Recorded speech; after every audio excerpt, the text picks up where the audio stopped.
when I played it to our label and to Gil, they were like, "You can't give this away." I'm like, "You don't understand. This is just a rough demo that I did with, and that is a true story." Well, I never knew that. But I do wonder if I had given it to them, would it have been a hit for them? Who knows? Maybe not. Look who's here in the studio. Grant from Feeder is here. Good morning. Thank you. Hang on, where's the applause? There's the applause. That's the proper applause. Now, can I just say, lovely to see you. I'm slightly worried about what I'm about to say next. When's the last time we saw each other? Robbie Williams gig. The recent one? Yeah. At the Emirates? Yeah. Did we talk? Yeah, I came up to you. Oh, God. Are you wearing camo? Before or after the gig? After the gig. I was battered drunk. You weren't too bad. Oh, Captain, you were there. How was I? You've been a little bit happy. He was a little worse for wear. Chris I think was. I cornered you. Oh, my God. I was really bad. I'd not eaten. And then we went. It was a beautiful day. It was. We went a couple of drinks before the gig, and then we had like little kind of like hospitality guest passes, and we were the first ones in to the bar before the bar staff, and I got carried away. I'll be honest with you. I got carried away. I love a bit of Robbie, and I got carried away, and I don't remember. Was it at the after party that you saw Chris? Yeah, it was in that massive bar because Carl Brazil, who plays here with Robbie, used to be with Feeder, and he was poached somewhat and paid a lot more money. And stuff. Do you get like a transfer fee? He still records with us, we're still mates. So I just went to see him, and obviously, met Robbie a few times. I almost got a few songs on his new record, but apparently he liked the verse and not the chorus. So, well, there we go. Can you change the chorus? You could have changed it. Because I thought it was a good chorus, so I kept it for Feeder. Often the way, though. That's often the way. Maybe next album. Well, it's good to see you again. Thank you, Chris. And here's the lovely thing. Grant has brought us some gifts, which is great. Guests never bring gifts in. So here we go. So there's the CD, which is Feeder, Comfort in Sound, which is the new, the album, the fully remastered album. Thank you. And then the vinyl. Now, the good thing is, I've got my record player. Finally, I've got my record player in my kitchen with a really nice speaker. Yeah. In the kitchen. And I have a selected pile of vinyl. So that's going to go on today. I love that. So there it is. That's the album. And then T-shirts. Look! Because you can watch, by the way, if you're watching on Global Play, you can watch. So there you are. That's nice. That's from the summer. Oh, no dates on the back. They're all the ones we did this summer. So it's an old school one I brought for you, and there's black as well. I love that. So we've got that. Listen, I'm going down record and tape exchange after the show. If you're selling that off afterwards on eBay.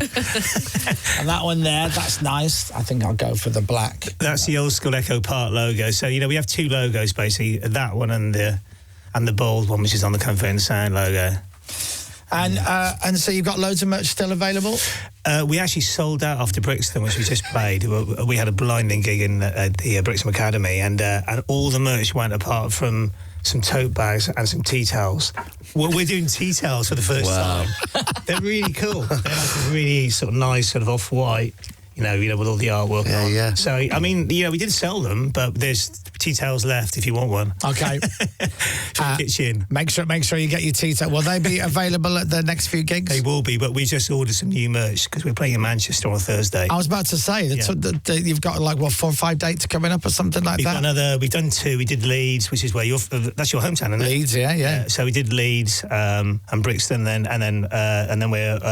so you got Manchester Thursday, Glasgow Friday, and then you're doing Bristol, Birmingham, and then you're off to Cork. Yeah.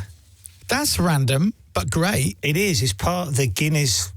it's like a Guinness sort of festival or something. It's been going for years, apparently, and they have all different bands there. It's been going for a long time. It started off really small, and it's become quite a big one. We're apparently like the main... We're doing the bigger venue. Great. But they said they were cool for us to do the Comfort and Sound thing there rather than do sort of best of. So we're going to do that and a few, a few encores.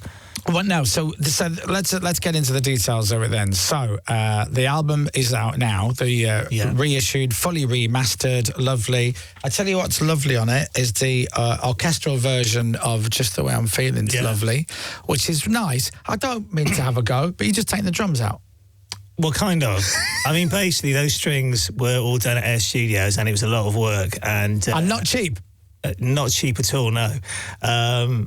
You can do it all on Pro Tools and stuff now, but it isn't quite the same as like the real thing though. Anyways, but when I put them up, I thought, I just want people to hear these, without everything else. So we took all the heavy guitars off, stripped it back to the acoustic and a few bits, and sort of did a remix of it. But yeah, basically we took the drums off. But, at least people get to hear the sort of beauty of those string parts, the work that went into them, Definitely. I like this. To actually mess with this record too much. That's why we didn't remix it, we just remastered it. But yeah. I'm playing it underneath you, by the way. Obviously, you can't hear it because you haven't got your headphones on, but I love strings and horns make everything sound better, I think. They do, and they make everything you write sound like sort of like a proper song. I don't know what it is. As soon as you hear, I think there's something about acoustic stuff, even like acoustic guitar, as simple as it is, it's just like proper, real, old school recording. There's no, you just put a mic in front of it, and that's what it is, and it's just real. It's the same as strings. It's just like, this just makes incredible sound. And it was a real... Actually, but when we did those strings there was a song called Forget About Tomorrow, which is my favourite on the album, which has got a massive 23-piece orchestra on it.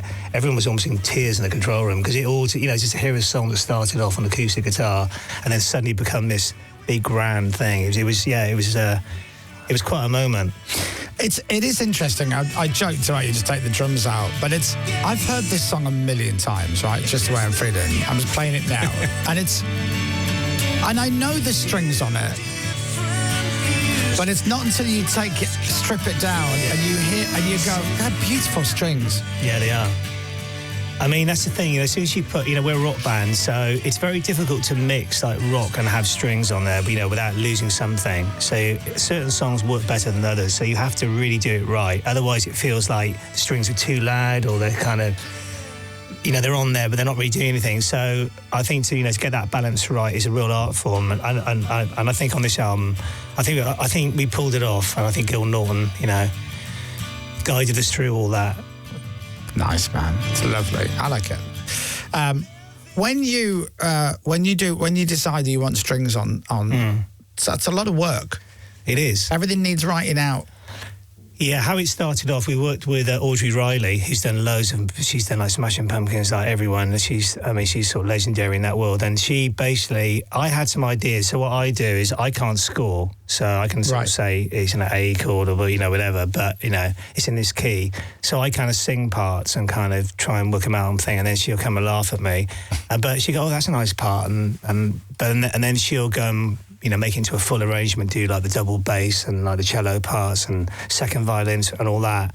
That's like beyond me, but I can put it all together and make it sound like something. I just don't know how you separate it all. So that's what she did. And even now, when we're doing new feeder stuff, when we can't afford to go to our studios, I do it on my studio with my engineer Tim. We start off with like cello and then we build up from there. Nice. I haven't got a clue what I'm actually, what they're actually playing sometimes, but I just do it by ear and just on the keyboard. And when you go to, on a day when you've got the orchestra studios, do you wake up and you're like, I can't wait to get into this. This is fun. Yeah. And he's just saying, please, God, I hope this works. Well, of course. That's my manager when he sees how much it costs. Yeah, I can imagine. Well, that's the thing. I mean, but that's part of why it's such a classy sound. It's not cheap to recreate that. And you could do it on little keyboards and stuff and layer it all up, and technology's there. But again, it's not the same. It isn't quite the same. I mean, you can do. I mean, nowadays you can do it like pretty well with. There's some really good samples out there and like real orchestras and stuff like that. But it doesn't quite have the air and the feel. Yeah. The grandness, So because the album has been reissued, fully remastered, lovely. So that's what they're playing. So these dates, so Manchester on Thursday night, and then Glasgow and Bristol and Birmingham and Cork. So are you doing the album in order? It's we're doing it as it is on the record, as close as we can if we don't mess up. It's in order as it is, and then we come back on and do a few, Few of the hits. Few encores. Just the Way I'm Feeling is track 1, right? Is that track 1? That's the first one, so straight in. Yeah. I mean, it's a good opener. I mean, it does work. I mean, it's not a normal start to a feeder gig. We normally start a bit heavier, but it's that kind of record. It's a hard album to sing because it's so up and down. And I would never put those songs, next door to each other. If I was, on a normal set list, I'd be like, no, that's going to kill me, that one there, and do that there. But I said we're going to do it in order, and I'm starting to think I wish I hadn't said that. But I've managed to pull it off, and I'm singing songs I wrote like 25 years ago. Yeah, Some I'm still managing to do it, so that's a good thing. But I am looking after myself. I'm doing the Liam Gallagher approach and not partying after Robbie gigs too much, things like that. Yeah, I mean that's when you're singing, you do have to watch it, especially when you're doing a set like this, Do you know, it's funny, I was thinking about this, the Liam thing, only yesterday, because loads of people are really surprised that Liam's been like such a good boy on these away. Did you see any of the shows? Yeah, I went to the, I've been to one. Oh, amazing, right? Yeah. But actually, the few times that I've interviewed him, I interviewed him a good few years ago now when his solo stuff was out, and we interviewed him in a pub and we filmed it for Radio X and everything. So I'm like, when we finished, I'm like, do you want to have a couple of beers? He goes, no, I've got some shows coming up, so I'm just watching myself. Yeah. So he's been like that now quite a few years, and he said, I think he basically said sat in that chair, he's like, I'm not as young as I used to be, going out all night drinking and then doing a gig the next day. He goes, that gets harder and harder to do, so something's got to give, and it's all about the show. So he goes, I can have a drink later, but when I'm not singing, but when I'm on it, I've got to be on it. And it's it's so true. And also, he's doing big shows. He doesn't want to be, if he pulls any of those, he's really looking after himself. And, and that's what you have to do. And, it's not, it is, back in the 90s, I mean, God, yeah, it was... A couple of sherbets, every so often, a few Coca-Colas. But then, back then, we were only really doing like an hour sets, and, sometimes like 45 minutes. You could almost get away with it a bit more. I mean, as the sets get longer, they're doing 2 hours, aren't they? I know he has a bit of a break when Noel sings a few, but it's still a vocal workout. And his voice is, I know you went through a period, I think, where he was probably partying too much, and I know being a singer as well, it does affect your pipes. And I think he kind of knows that. I think he's waited so long for these gigs. He wanted to come back and be really good. And I really respect that. Because if he came back and he just couldn't do it, it would have ruined that whole legacy. I think the whole thing has worked even better than they could have possibly imagined. It's massive, isn't it? It's huge. Yeah. It's funny. I was just thinking about what you just said about when you playing the album live. It's so weird that you would sit in the studio and you would work out the track listing for Comfort and Sound, and you would sit there and go, okay, so that goes well into that. So let's move that around. I don't know if you have a big board and you throw it around, and then you come to do it live in that order, and you go, God damn it. Oh, it's perfect for the actual record, but now to sing it live, that's going to kill me there. Yeah. Look, I mean, it is actually fine. It does work. It's just, it is quite an eclectic album. It goes, you've got, songs like Just the Way I'm Feeling, like Child's in You, like Super Mellow, and then you've got songs like Godzilla. Yeah. That was the hot, it's like a real journey, this record. I mean, it is fun to sing live, but it's just you just have to, you can't do it hard. It has to be all or nothing. It's that kind of record, and we're doing it, as close as we can. Would you never drop the key down a little bit? Well, you can always do the half step down. Sure, Oasis have done that. No, it's just at this point we felt like I'm always writing new songs. We just did a double album called Black Red, and I felt like after being a band for over 30 years, I've always been somebody that says, no, I'm not going to go back and do that. But it just felt like a good time to do it. Yeah. I've already got like a new album's worth already ready, so it's not like we haven't got any new material. But it just felt like a good time to do it before we're too old, maybe. And this was the album I felt we should do first. We might do one or two more before we call it a day. Maybe Echo Park or something like that, or maybe our first album. But Comfort and Sound to me was, such an important record for Feeder. Obviously, I don't want to get into the whole thing, but obviously we lost John. Yeah. Made this record, and that's when we decided to carry on, really, as a band. So it was a huge stepping stone for us, It's a lovely album. It's a great album, and still sounds great. And actually, because you're playing it in order. So just the way I'm feeling is it's an unusual track to start with, but it's a lovely sing-song track. Oh, yeah. And then as soon as you finish that, boom, straight into Come Back Around, which kicks in. But people are actually like singing all the songs. It's actually more of a listening set until we come back. You know, there's a few, you know, where people get into it, but it's you know, it's a real kind of nice kind of vibe at the gigs, all kind of singing along, and just we've got some lovely visuals for it as well. It's a very visual show. So in the set, there's no talking, which is quite rare for me. So I talk in the encore bit, you know, when we come back on, because I've done all these like musical segments that we've done. So each song like flows into the other. And nice. So it's like Feeder doing a kind of sound like musical almost. So it's almost like a theatrical thing. I think it really works well. I was a bit worried that people might think I was being a little bit unfriendly or a little bit cold.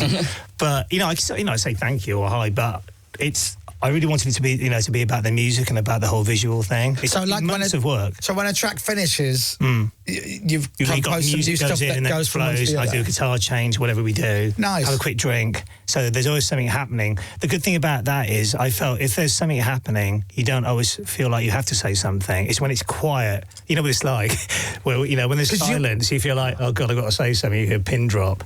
Because you want the energy levels, you want to keep it going to remain as high, which is impossible. You can't constantly have that, but you still want it. Yeah, the only hard thing is, we like to sort of jam stuff, so we've had to do everything to a click, just because all the visuals have to be in sync.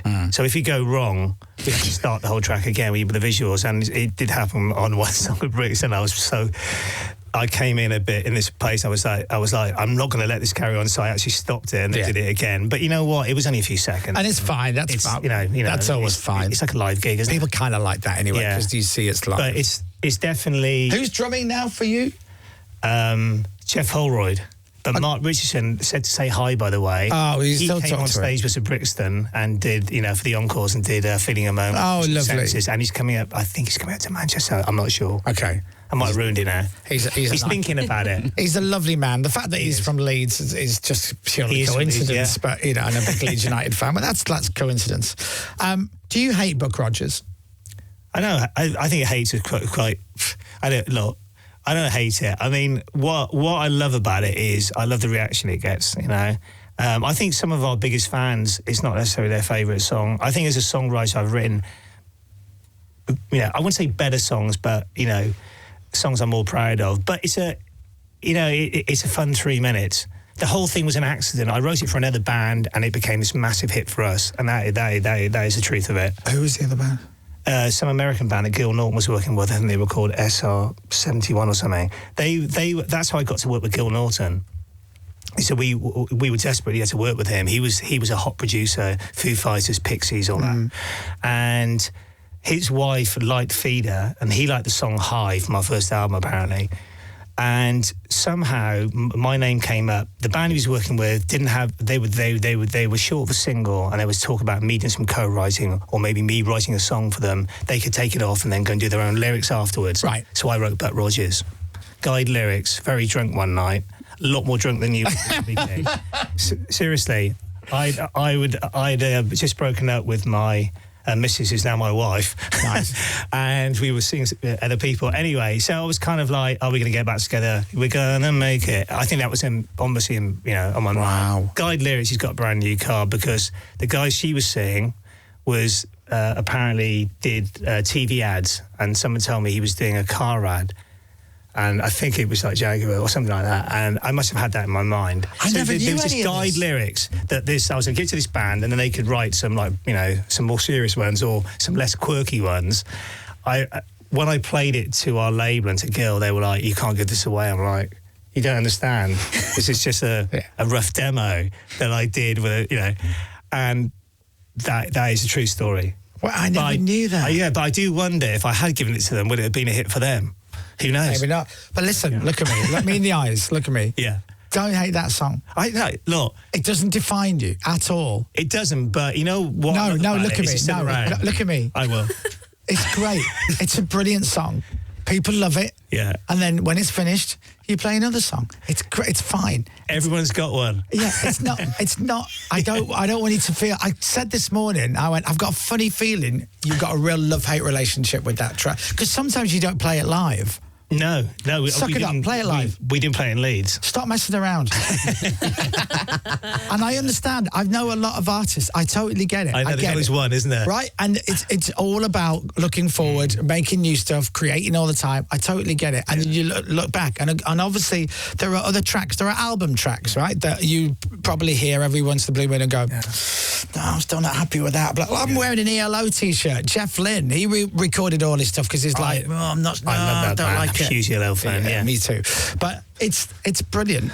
It's well, brilliant. I mean, you know what it is? It's certainly lasted. And it's not lasted. It's not your biggest hit. Tumble and Fall got to 5 in the chart. Buck Rogers got to 5 in the chart. And actually, Just the One Feeling was actually a bigger radio. It was on radio. You know, I know people think, but I think it's partly the name as well. It's just a quirky name. I mean, when we talk with REM, they I think it was Michael Stipe. He refused to play A Happy Shiny People. Right. He hated it, apparently. That was his Buck Rogers, I guess. Yeah. And there's always that sort of song which is a bit more commercial that often launches a band on. It's what people kind of know, that song.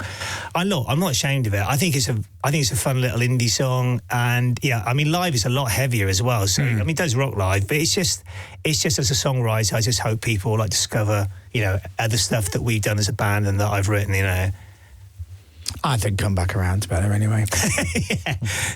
I agree. I agree. And 7 Days in the Sun. Right, so this is what we're talking about. I don't know if there's any tickets left for Thursday night at Manchester Academy, but you should definitely go and see Feeder. What? Sold out. Oh. The whole tour sold out, apparently. Oh, then forget it then. But just you might get the find album.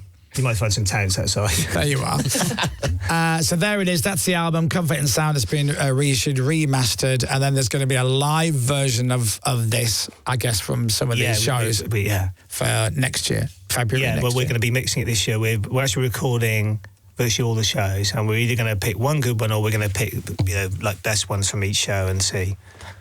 It's going to be a lot of work. Do yourself a favour. Best ones from each show. Really lovely to see you. Give my love to Taka and everybody. And my mum obviously says hello. I say hi to them as well.